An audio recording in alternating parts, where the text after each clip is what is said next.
guys, another video for our How to Do Stuff in Japan playlist, for those who want to hear it.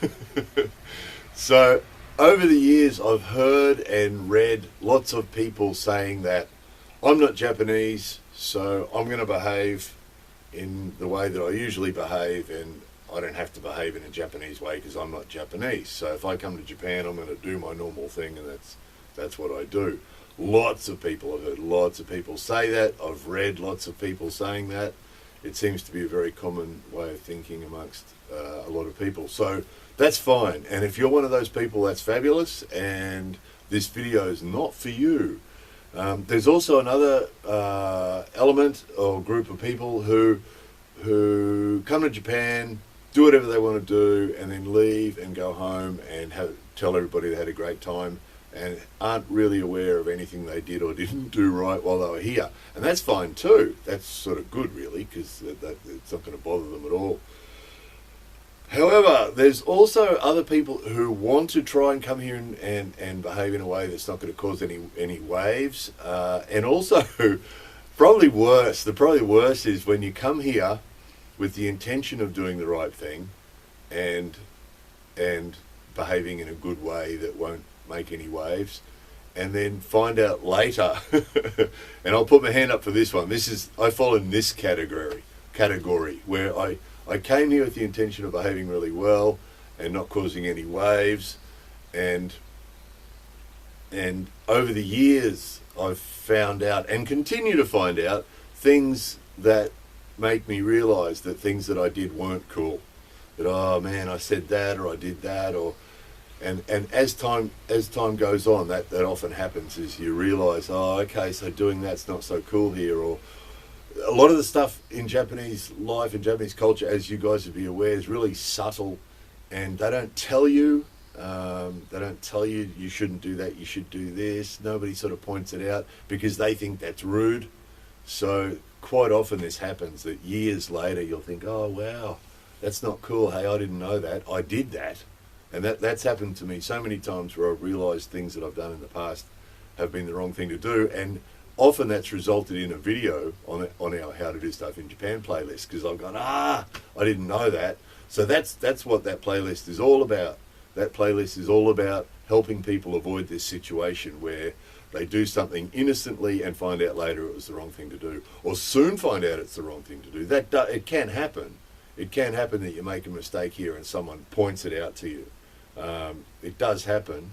Sometimes an occasional old guy or a co-worker or something like that, or a guardsman or somebody might say, hey, you're not supposed to do that. It does happen, but it's not so common as it is in other countries. I think in a lot of other countries, in Australia, for example, if you do the wrong thing, someone's going to tell you probably, hey, don't do that. What are you doing? You're not supposed to do that. Or make a comment, that's not cool. What are you doing, So in a lot of countries, people will do that. Whereas in Japan, people consider that sort of thing impolite, usually. So unless it's their job to tell you, they usually won't.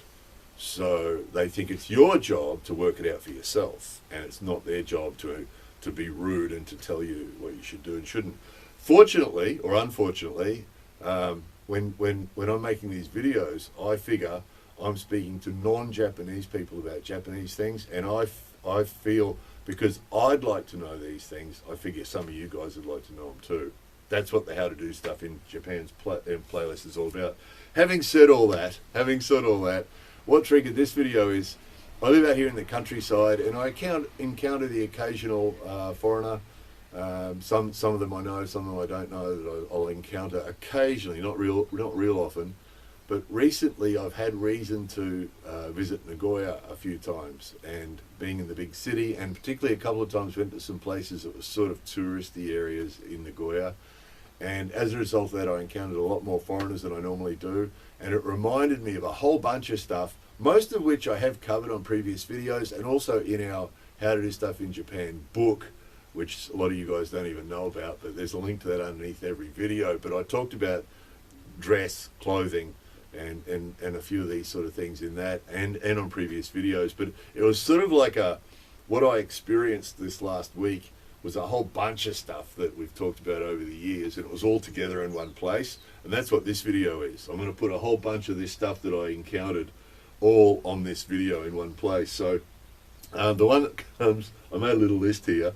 There's a whole bunch. There's a bunch more.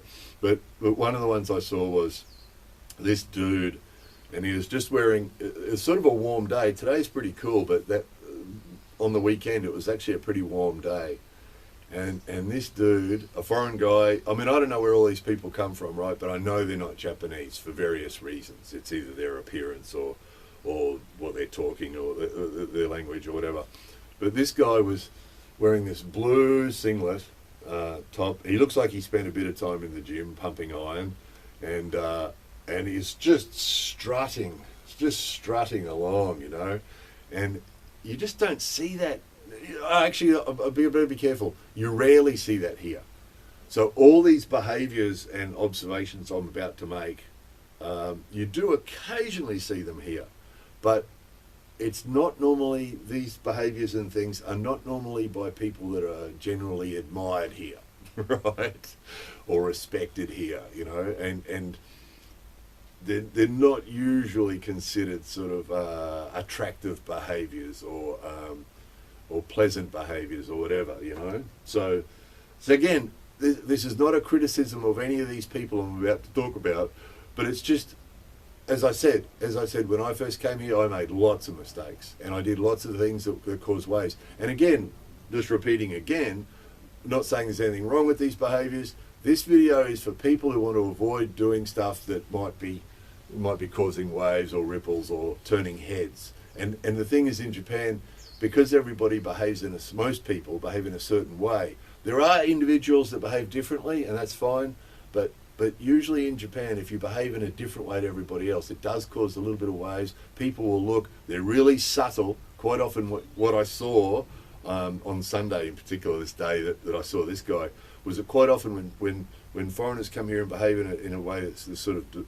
different, what you'll see is Japanese people look at them, and then they'll look at each other. So the two friends sitting together, they'll see the foreigner doing something, they'll look at each other, and then look back at the foreigner again, and it's really subtle. That's as much as it is. In another country, you might get a guy calling out, you know, hey, gym boy, or hey, t-shirt boy, put on a shirt, or, you know, something like that. Hey, singlet guy, put on a shirt. You know, you might get some overt comment like that. Whereas here, they're way more polite and way more subtle. But you'll see them look at each other. I saw this a lot on Sunday. They'd look at each other, and then they'd look back at the person and not say anything. Because even saying something to your friend, in a case like that, if I said something to my wife, if I said, hey, check out Singlet Boy or something, she wouldn't like it very much, because that's rude for me to do that, right? For me to say something to her about that guy is rude. So I wouldn't do it. But I might look at her, she might look at me. That'd be the end of it. We wouldn't say anything. But what's happening there? What's happening there is the Japanese people going, check that out, right? Check him out. And it was just the whole thing. It was the singlet. I mean, you do in summer. I mean, not in Nagoya, but you know, if we're at the beach or something, of course you'd see guys in singlet tops. But not in Nagoya. But bigger than that, bigger than the singlet top was the strutting. And you do see Japanese guys do it here, but it's not real common, and it's not really admired. I mean, just the way people walk here tends to be much more less big, sort of quiet. I made a video once about fast, small running or something like that. Even when they run somewhere here, they tend to make little steps, and it's not sort of this big, you know, show of power walk. You know, they just don't do that here. You know, you just don't see it. You rarely see it. And if you do, it's not from cool guys. You know, cool guys, you just don't do that big strutting power. Yeah, don't do it. On the walking thing too, the other thing that really struck me on the weekend was when Japanese people move as a group, if it's a family or if it's a group of people moving together, walking together somewhere, usually they're pretty tight and pretty considerate to other people, usually. But what I saw on Sunday is groups of foreigners and sort of spread out walking along and talking really loud to each other. Look at that, look at that, look at this, look at that. Not necessarily in English, in all sorts of languages, including English, but really sort of big, you know, big and loud is the image you get with these behaviours, you know, which is just not normal here. It's sort of considered to be self-centred, childish, inconsiderate to others, because you're sort of disrupting the peace, you know, with the big strutting loud thing and the big groups spread out all over the place talking really loud to each other, and particularly if it's not in Japanese. When you hear different languages here loud, it really stands out. It really stands out because people here are pretty quiet. You know, even in Nagoya, a big city, they're not calling out to each other and carrying on, you know. They're usually pretty quiet, you know. And so when you get a big group all spread out, all being really loud, look at that, look at that, look at this, look at that, take photos, take a photo of me, really stands out, you know. And again, nothing wrong with any of this stuff. Just telling you, this is the image, you know. I've been here for a couple of decades, and this stuff tends to hit me like that, you know. And I do, and then I see the Japanese people, it hits them too. They're sort of looking at each other, oh, you know. It doesn't look good, guys. I'm just being honest. This sort of stuff, it's just like, it's cringy. It's really cringy. As I was watching all this on the weekend, I knew I had to make a video about it, because like, oh, dudes, you know. And it's not their fault. It's not their fault, you know. It's just cultural difference. It's not, nobody's bad, nobody, you know, I'm not being critical of anybody. It's just the culture, it's a cultural clash, you know. The dude in the singlet, I had guys I loved in Australia that were like that. Guys are great guys, you know, really good guys, but that's what they're like, you know. Spend a lot of time pumping on, and hey, how you going, hey, g'day, and the singlet top and the muscles, and you know, and it's in that environment, it's sort of, yeah, it's pretty common, you know, but not here. It's not here. It's like, oh no, what are you doing? Oh yeah, I got too much skin. I said in this note, too much skin. The clothes thing, I talked about that in the book, and also on previous videos. Too much skin, you know, guys and girls with midriff tops and cleavage, and you know, too much skin. Too much skin. I mean, the ironic thing is that Japanese fashion and Japanese girls, legs, you know, as a lot of you guys would be aware, and you know, and approve of totally, short skirts and small shorts are really common here, and legs, you know, you see legs all over the place here, and particularly as the weather warms up, there's legs all over the place, you know.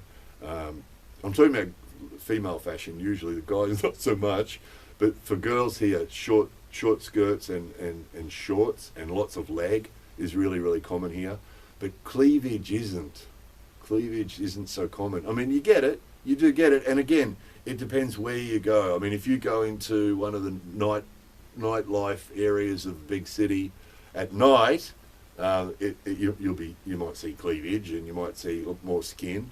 But in a city surrounded by people in the middle of the day on the weekend, you know, you don't see so much. You just don't. You don't see cleavage. You don't see midriff tops. You don't see all that skin. Just came to me now. I used to have to go to the immigration centre. I've got permanent residency now, so I don't have to go anymore. But I used to have to go every year or two to renew visas and things. And I couldn't believe what I saw. Everything I just said to you, I used to see all the time at the immigration centre. You know, what are you doing? They're going in there to renew a visa and there's skin hanging out all over the place. It just, again, you can do it. All these things I'm talking about, all the things I've talked about so far and these ones here, you can do if you want to. There's nothing wrong with doing it. There's no one's going to complain. It's all fine. But it just doesn't look good. It really doesn't. It just stands out and it's cringy. It's like, oh, what are you doing? You know, low cut cleavage with skin all over the place. That one, you'll see girls, a girl will walk past with that, a foreign girl will walk past with like that, and Japanese girls will look at each other, you know, and they won't say anything, but they'll just look at each other, and, well, they might say something to that one, they might say something, but you'll see them look them up and down and then say something to each other or look at each other, you know, because it's just not cool. I mean, you do see Japanese girls occasionally do that in the wrong place, but it's in the wrong place. What are you doing? You know, families everywhere and skin hanging out. It's just, again, It's just a cultural difference. It's a fashion difference. And it seems that a lot of foreign people that come to Japan just are not, they either don't care, those people that I mentioned at the start of the video that I'm not Japanese, I want to do whatever I want, they just don't care, or they're just not aware, they're not paying attention to see what the standard here is for fashion and how people are dressing and behaving, you know, and skin all over the place. And then, of course, that means tattoos too often, you know, and again, I'll just mention this again, one of my dearest friends, who's been a friend since kindergarten, who I love dearly, is fully tatted up. He's sleeved. He's just absolutely covered in tats, you know. And I appreciate his art. And he's been here to visit me in Japan. And I told him about the tattoo thing here. And again, there's some Japanese people here into tattoos now, and maybe it is slowly changing, but it's slowly changing. And historically, I made a whole video about the tattoo thing. Historically, tattoos are related to criminals in Japan. And although the thinking about this is slowly starting to change, it's very slow. I saw a thing recently online, some foreigner complaining that he'd come to Japan and he wasn't allowed to go in the onsen, and he wasn't allowed to do this, and he wasn't allowed to do that because of his tattoos. And you know, that's the case. That is still the case. That it might be slowly changing, and young people might be slowly starting to change their thinking about it. But overall, Japanese society doesn't approve of tattoos. So my friend listened when he came. I mentioned that to him, and to his credit, he wore long sleeve shirts the whole time he was here, and he couldn't see any of his tats, and it was a good thing because we went all over the place and we didn't have any problems, and no one was looking sideways at him or anything like that, you know. So fair or unfair or cool or not cool, whatever, it's just the facts. It's just the facts that tats are still not cool in Japan. And if you go hanging your tats out here, it's people are going to look. And the other thing is it could stop you doing stuff because you might not be welcome some places because of it. So fair or not fair, cool or not cool, that's just the way, it's just the facts, guys. Sorry, but it's just the way it is. There's a whole video about that on this channel if you're interested. Check that out. Talking loudly, yeah, and the spread out groups. So that's that's just a little fraction of what I saw on that was Sunday in particular, but there was another day last week where I was out. I kept noticing this stuff. It happens whenever we go somewhere where there's lots of foreigners. This sort of stuff stands out. But I think Sunday it just really hit me because there's so much of it going on, and I kept seeing the Japanese people looking at each other. Incidentally, that was at that cosplay event. So it's sort of ironic, isn't it, that we're at this thing where there's a cosplay event going on where there's Japanese people walking around with purple hair and all sorts of cosplay outfits on. But that is part of Japanese culture. So that didn't turn heads, right? Ironically, that's all normal here, cosplay stuff. So all these people with purple hair and dressed up like anime characters and stuff, that didn't turn heads in a critical way at all because it's normal here, because that's part of the culture. But this foreigner behaviour, it was just cringy. It's just cringy, and I'm seen as being as part of that team too, right? So when they see me, they see a foreigner. So they see a bunch of foreigners behaving badly, they see me. They see a bunch of foreigners being loud and carrying on, they see me, and we're lumped together. So again, some people really object to these types of videos because I'm not Japanese. I don't have to behave like a Japanese person. What's wrong with tattoos? Always people that misinterpret what I said, right? I'm not being critical of any of these people. I'm not being critical. All I'm pointing out is that these things are different to what they normally are in Japanese society and Japanese culture. And you can come here and do all those things I just mentioned, no problem at all. You come here, do all that, and go home. And often under these videos I get comments like that. That's not true. I was in Japan and I showed everybody my tattoos and they said I was really cool. Yeah, of course they did.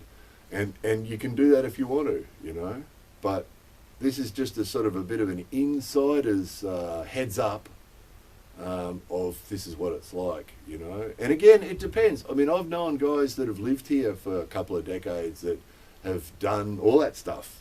I know a guy that lived here for a couple of decades and actually got tattoos while he lived here. So I couldn't believe he did it. It was like, what are you doing? Because straight away it excludes him from the water parks and from the onsens and all sorts of stuff. But he wanted to do it, so he did it. So you can do it.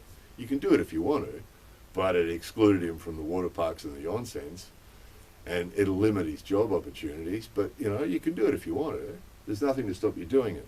All this is, that all those how-to videos are just for that small group of people who want to come here and get the most out of their time here, because that's the other thing. These things can, those sort of behaviours can limit your opportunities here. So these videos are aimed for people who want to not limit their opportunities while they're here, not cause any waves, sort of blend in as best as possible and be part of what's going on. People who just want to come here and do their own thing, don't care about any of that. I don't care about any of that. I'm not Japanese, I want to do my thing. That's fine. You can do that too. This video wasn't for you. I don't know why you're still watching it. Anyway, that's more than enough of that. More videos coming soon.